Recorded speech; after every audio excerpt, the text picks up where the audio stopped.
The case of UFO contactee Billy Meier has been an intriguing one for many decades and actually is still ongoing today, not just because of his crystal clear photographs of UFOs and footage of UFOs, but the prophecies and predictions conveyed to Billy during his encounters with human-looking extraterrestrials. Join me on Let's Talk Paranormal next.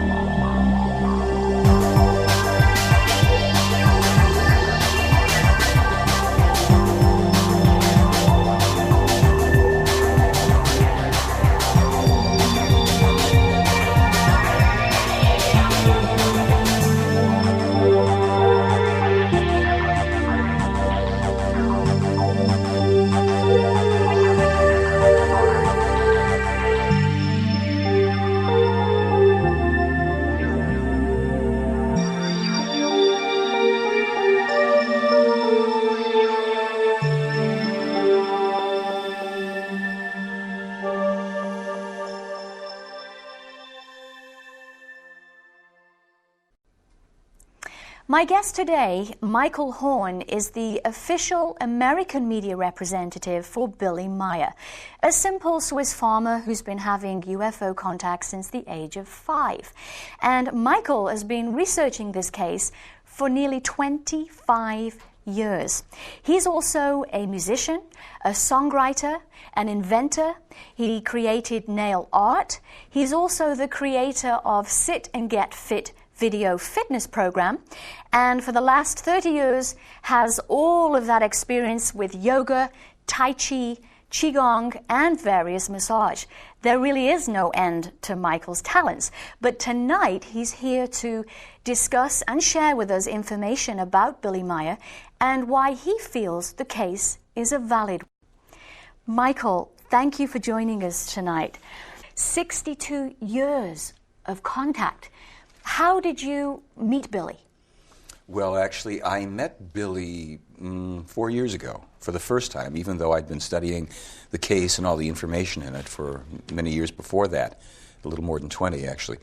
But I went to Switzerland because there was a group of people that would come every year to meet from around the world who were involved in studying the material.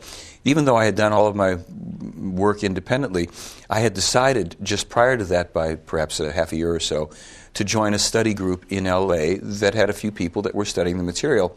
And in that way, I could kind of officially go and meet him as part of the little tiny American contingent, and I mean a very tiny one, 3 people.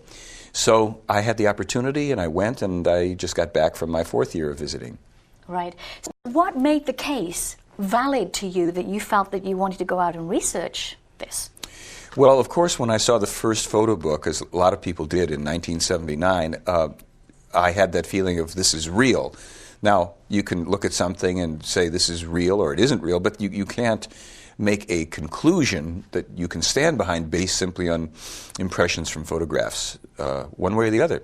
But there was more to it than that. There was, even in the first photo book, there was some of the investigative research that was done on the photography, on the on the metal samples, and information, quotes from the alleged extraterrestrials, and things that made sense to me. So I decided to find any and everything else I could on it. And at that time, there wasn't anything else. It wasn't until 7 years later that I was in a little cafe in Sedona, Arizona, ordering an alfalfa and sprout sandwich, little health place. And my daughter and I and friends, we were the only people in there except for another fellow sitting in the back.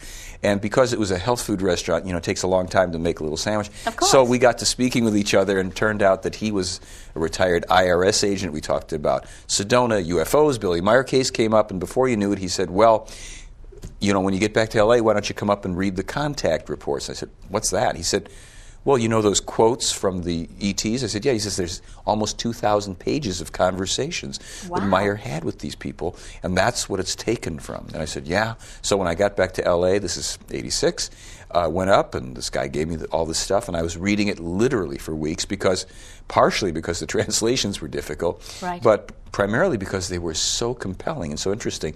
And that's what drew me farther and farther, deeper and deeper into the case, because there was information in there and a tone and a reality to the conversations that defied, in my mind, a hoax. So it just pulled you in. You felt that, this is valid. We need to investigate this further. I want to know more. I want to know everything I can know about this. Right. Let's have a look at some pictures of Billy. Sure. This is Billy that we have here. Pretty much the way he looks these days. Yeah, simple Swiss farmer. So they say. And he is handicapped, right? He has one arm? Yes, he lost his arm. I believe it was in 1967 he lost his left arm. He had taken photographs of UFOs prior to that in India in 1964. The amazing thing in this case is that after he lost his arm, when he became disabled, the physical evidence became more abundant and better than when he had two arms. So right. How do you start becoming a better hoaxer, if that was the case? Right. So that probably started to happen deliberately to prove to... I've often said that, for the people who are skeptics, the only way this could be more obviously real is if Billy only had no arms and did it all with his jaws or something. Which would be a little bit impossible to do, I think. Just a wee bit. Yeah. And this is his hometown of Switzerland? Well, actually, this is one of the lovely shots of Switzerland, but not his hometown. It was just such a pretty shot, I had to use it. Right. But it's representative, of course, of the beauty of Switzerland and not far from where he does live. Mm-hmm. And this is indeed the little facility or farmhouse that he and his family live in with a couple other people and work in. And it's a beautiful place. I was just walking there days ago. Right. On a recent trip. On a recent trip. And one of the little towns very nearby, quiet little Swiss villages. Not a lot of people. People very aware of who comes and goes. A very nicely spread out rural and rugged area. Mm-hmm. Very difficult area for people. How well is Billy known in Switzerland? Do they know who Well, he is? in the immediate region, he's known quite well. As a matter of fact, what a lot of people don't know is that even the Swiss military, on a regular basis, have people coming and consulting with him on various things. Really? He's extremely knowledgeable in areas that would far exceed your expectations or mine of what a so-called simple Swiss farmer should be knowing about. But when you throw into the mix that he's, at this point, I can say we've conclusively proved he's a real UFO contactee. Right. Then it's no longer so surprising that he should have the knowledge he does. Now, why do you think Billy has been chosen, Michael? Why not the U.S. president? It's funny you pick that example because the story is that after Billy had been working with the extraterrestrials for some time, an approach was made to a government, and I think it was the U.S. But the terms were that the ETs would interact with the government through their intermediary, who would be Billy. This was unacceptable to the egos of the government people, and we missed out on an interaction and a benefit, perhaps, to all of humanity because of some people's enormous egos that they couldn't tolerate that a lesser man would stand between them. Right. So why Billy? Interesting. The case has a lot of things in it. I divide them in two categories: facts and speculation. Mm-hmm.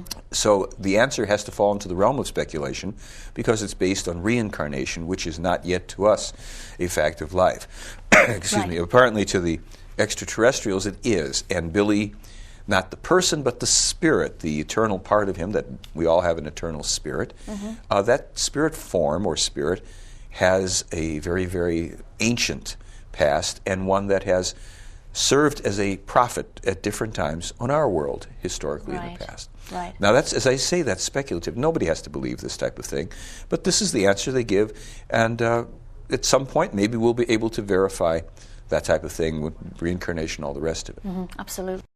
Let's take a look at some of the craft that Billy has photographed. Mm-hmm.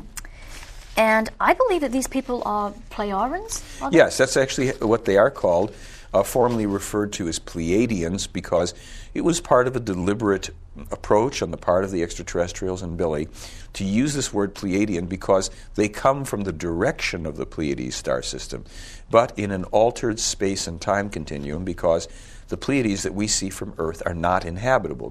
These are little, blue suns or something. Mm-hmm. And so I am not all that knowledgeable about altered time and space continuums. Suffice it to say that they use the term Pleiadian so that anybody that would start to claim contact or channeling with Pleiadians subsequent to Billy would be shown to be a fake, a hoaxer. There are no Pleiadians. There are no Pleiadians. Zip. Right. Well, have they explained to Billy why they're here? Yes.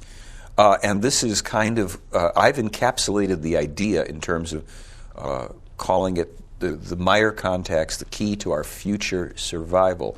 And I mean it absolutely literally, our future survival. This isn't about space brothers coming to save us. It's not about ascension and fourth dimensions and other things like this, which they simply say are not realities. These are not real things.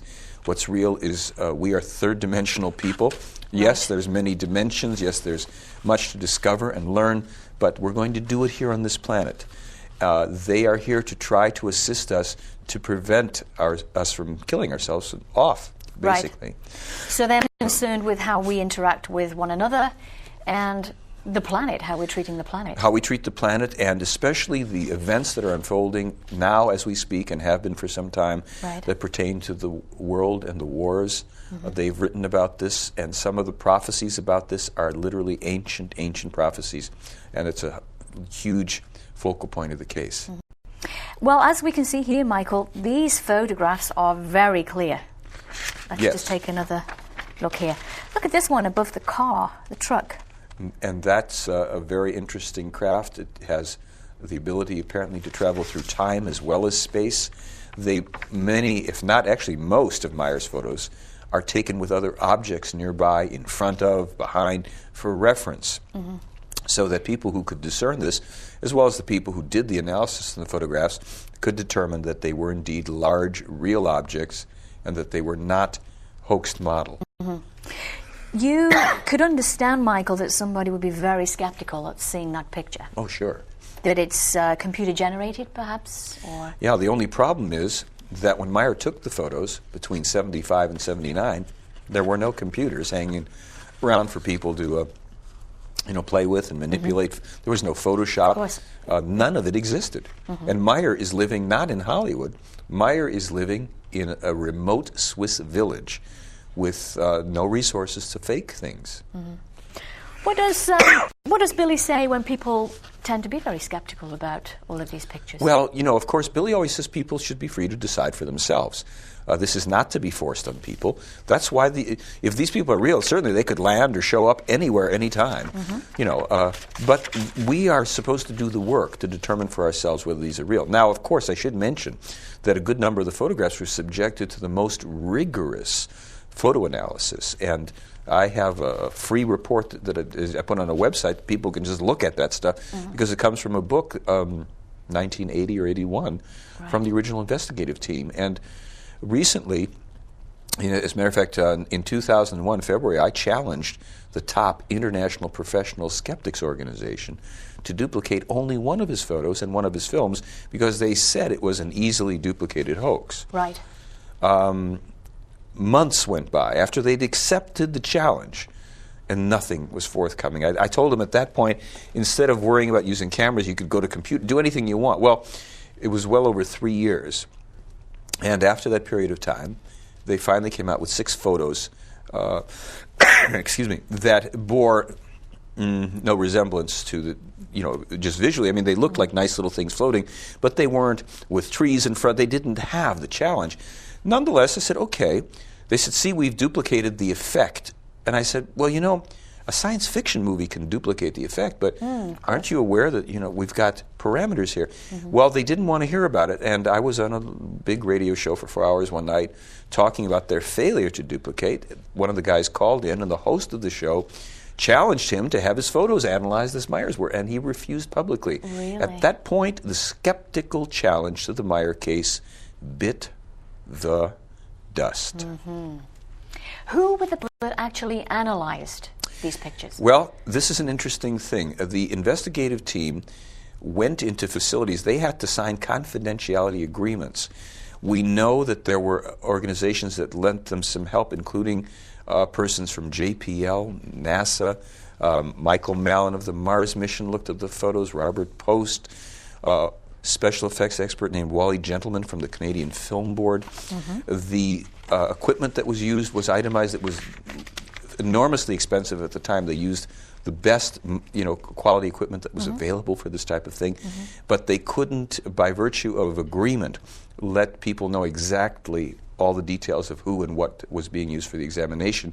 It's I guess a proprietary type of agreement, and I just today got another email on that from the lead investigator in the case. But the kind of equipment that was used is well laid out, and the parameters are enormously long. I don't blame the skeptics for not subjecting; they wouldn't have passed. Right. Just go on to another picture or two, and then I'd like to show you some footage. Sure. Our viewers at home to see some footage when I can get this here. Oops. We have another one by a tree right here. Now, wasn't there a model UFO found on the property of Meier? Sure. As a matter of fact, models were brought over, by the investigative team. Right. They were deliberately made. They spent several $100s on Hollywood, quality models, so that they could test and photograph them in the same locations that the Meier photos were taken in, and then submit them to computer analysis to see if indeed they could discern the difference. Meier tried to make a model and shot snapshots of it, and basically threw the pictures away in disgust because it was of such obvious and inferior quality. Right. But he was trying to figure out how, could I even make something that looks as good as the real thing? But this whole thing of they found models, well, yeah, they made models deliberately. But the models were made after the contacts. Oh, yeah, after the photos would have been taken. Right. Well, most of them, yeah. Right. Didn't his ex-wife say that he was making up the whole story? That was after a couple of interesting things. After she and 15 other people had passed lie detection tests that the case was real, after she had done a video interview to the effect of it, and also after she and he, were parting company as a married couple. I understand those things sometimes happen between people. Of course. That, things occur where suddenly there's a little animosity or bitterness or what have you. And see, this isn't a case about perfect beings. This is a case about human beings.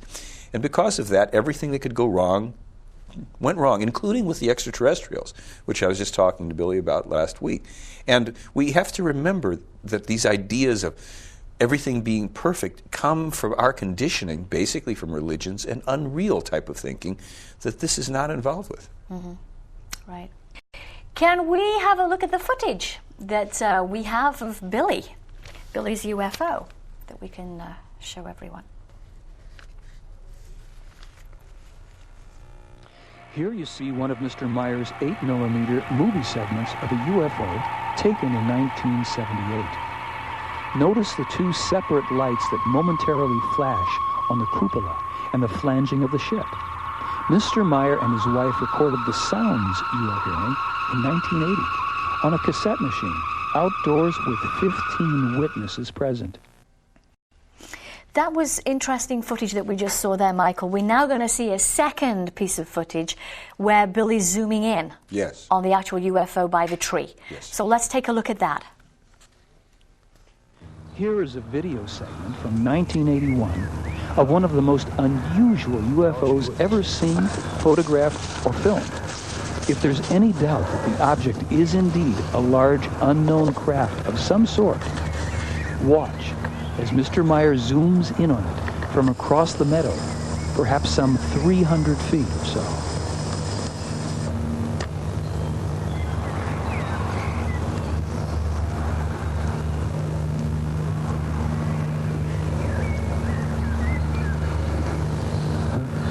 Okay.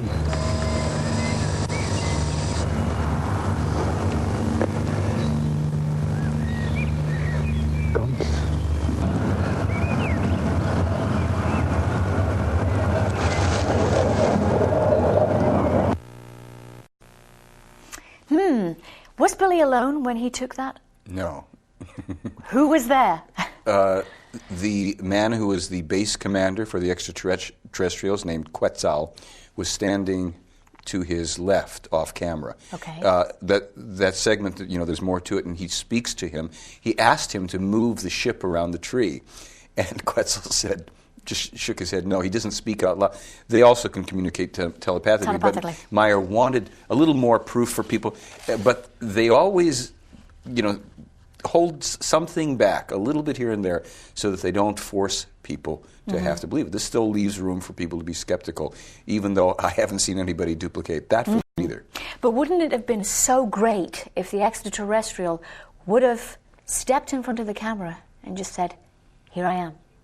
Sure, but it probably would have thrown the focus of the case off. It's not to be about them.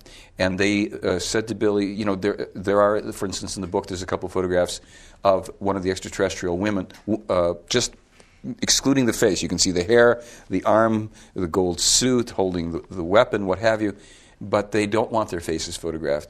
They said, Earth people have a tendency to shift their focus to personalities, to deify people, to make cults and religions.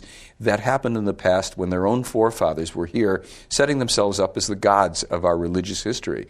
And part of the reason they're here now is to try to assist us to extricate ourselves from that kind of thinking and all the negative consequences that the past several thousand years have been. So they're here for different purposes. Yeah, it's certainly not to become celebrities for us. Of course, the media is making it that way, though. Well, especially with grey beings, You go into a supermarket now and you see little snacks, UFO snacks, and grey alien lollipops and pens and you name it, and we've got it. Well, part of that is deliberate in the sense of a long-term gradual indoctrination of humanity to the possibility of the existence of other life forms. So the Plejaren themselves had been instrumental in helping to seed ideas that would be picked up by people who wrote movies or science fiction or anything else, so that we could, from the late 40s, early 50s on, start to let this thought come in to our consciousness, for better, for worse.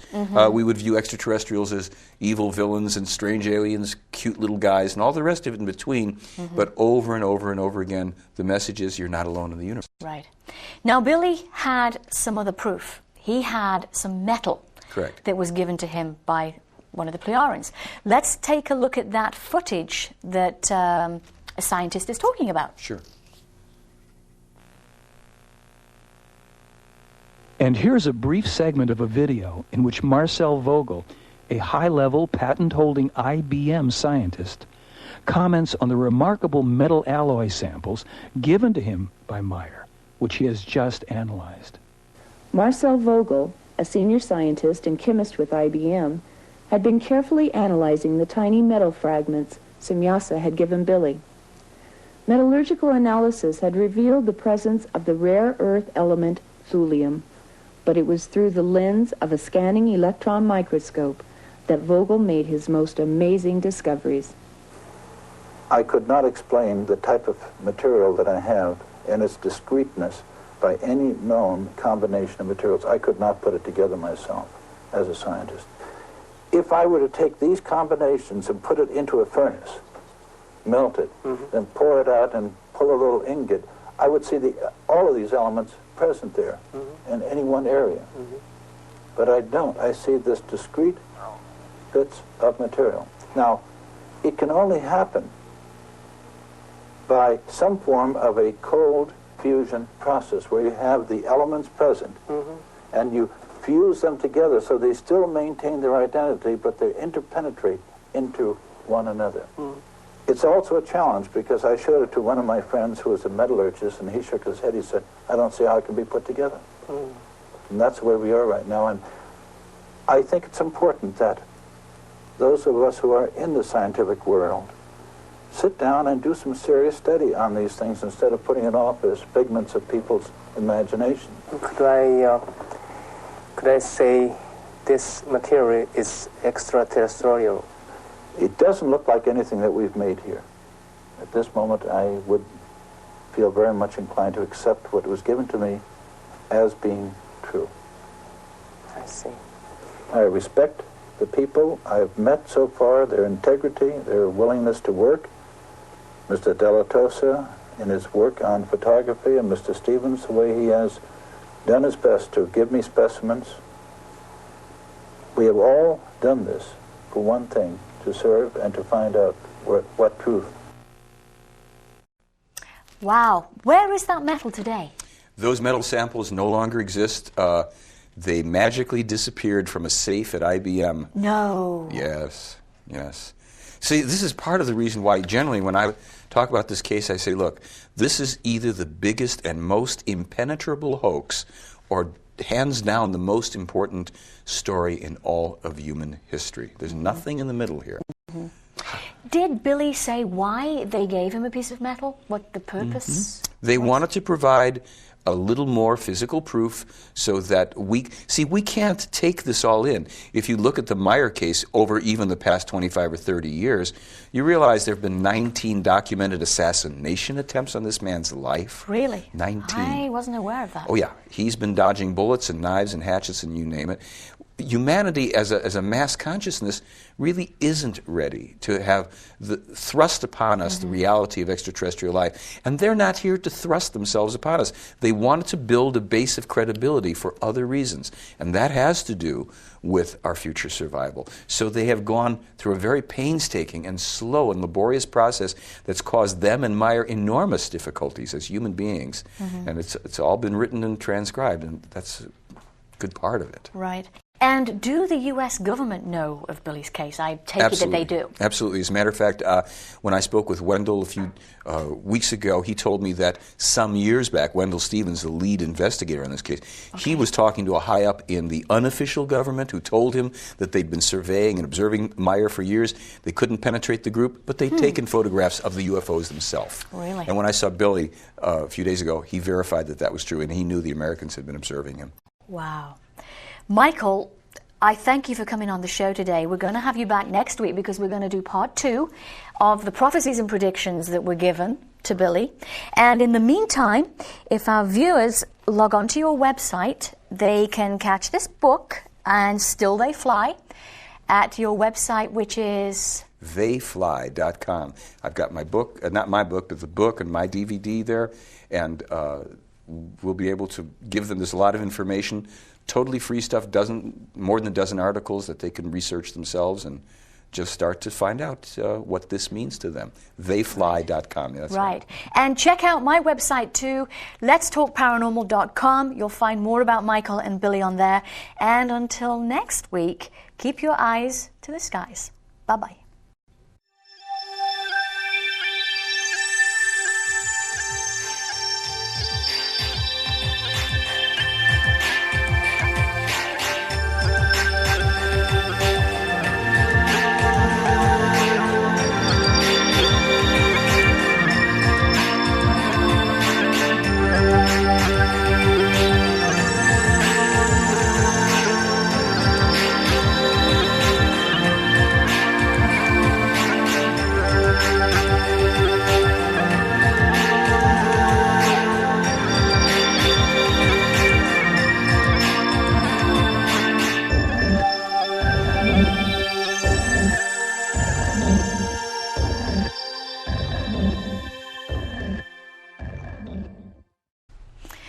So how have these contacts changed Billy, Michael?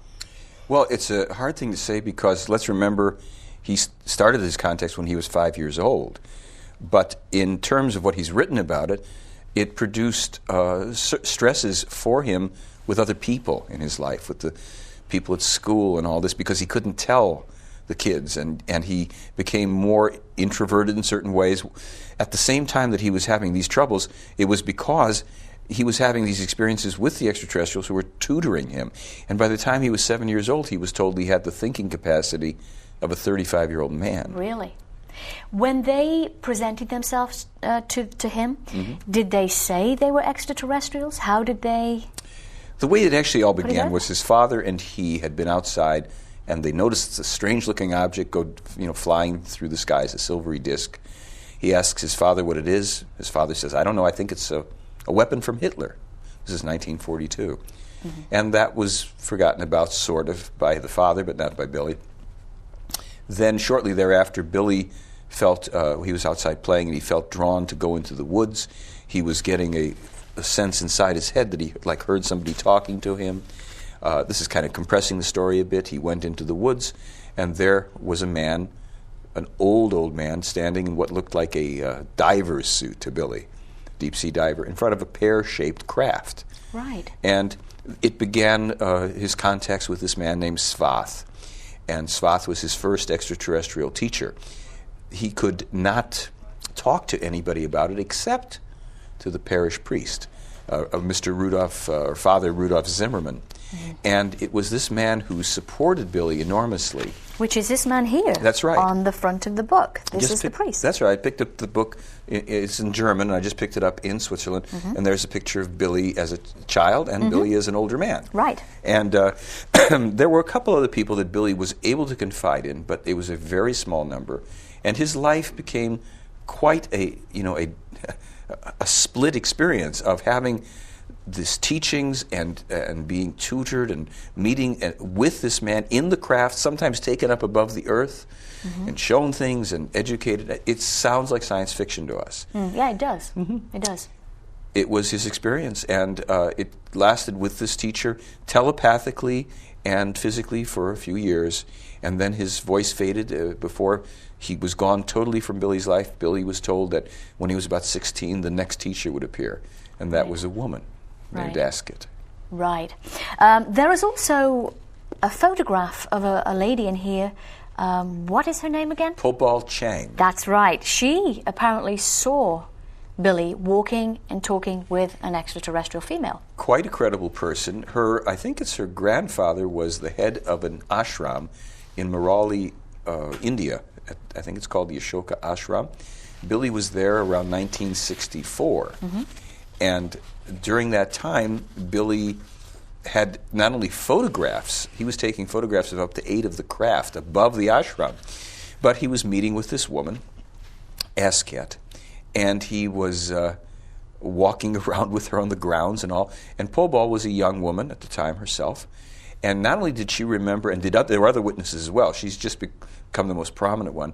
Not only did she see Billy walking with Asket, but she said Asket used to come into her room at night and sing her to sleep and stroke her hair. Really? And she said she had long blonde hair, and I guess she was wearing a gold suit or something. Pobal Chang only fairly recently kind of reemerged. She's a retired diplomat, I think, from the UN, and a very credible person. There are well over 100 witnesses to the ships. That's, That was one of the questions I was going to ask you, because here we have one person seeing Billy with the extraterrestrial. Mm-hmm. What about when he's been filming the ships?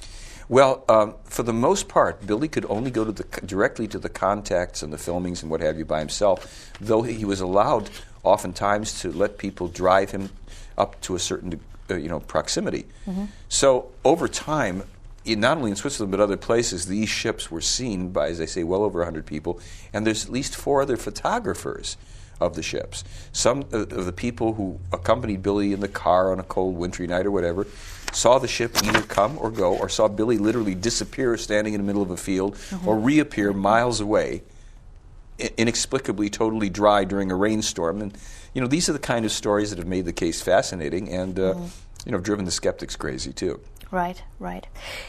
Wasn't Billy given a piece of metal from the extraterrestrials? A good number of pieces of metal. As a matter of fact, he still has some.